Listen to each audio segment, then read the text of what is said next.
پاشان دا خوای تعالی فرمێ فضربنا على آذانهم في الكهف سنين عددا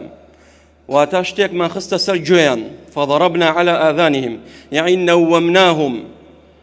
ئەو کۆمەڵە گەنجەمان خەوان لەناو ئەو کەهفە لەناو ئەو ئەشکەوتە سنین ساڵانێکی زۆر دوایی پێمانڵێ 309 ساڵ وەزداد و تیسعا کەواتە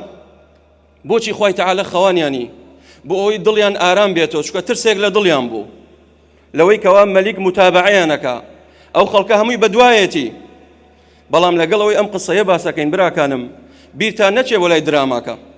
بۆ لای موسەلسەلی یارانی ئەشکەوت ئەوە لە مێشکی خۆتان دەرکەن چونکە شتی ئیسرائیلیاتی زۆر تێیە شتی ناحەق و ناڕەوای زۆر تێدایە بەڵکو ئەم قسەیە خوای تعالی فەرمێ نحن نقص عليك نبأهم بالحق بەوردی بەدقت زۆر بەڕاستی عەرضێکەین بۆتان بیرتە نەڕۆ بۆ لای دراماکە وازی لێبێنن وەرن بزانم خوای پەروەردگار چۆن باسی ئەکات فضربنا على آذانهم في الكهف سنين عددا چەند ساڵێک تێدامانەوە ثم بعثناهم لنعلم أي الحزبين أحصى لما لبثوا أمدا لپاشاندا لدوای 300 ساڵ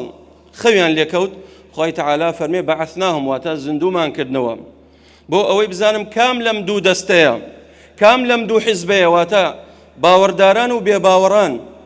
لما لبثوا ئەمەدا بزانم ئەمانە چەندێک لەناو ئەم کەهفە مایەوە چونکە ئەم بەسەرهاتە لەناو گاور و جوولەکە زۆر باسەکرا و قسەکەش کەی ڕوویدا لە دوای پێغەمبەر عیسا عەلەیهی السەڵات وەسەلام بە 150 ساڵ ڕوویدا خوای تعالی زۆر بە تەفسیل باسی ئەم قسەیە کرد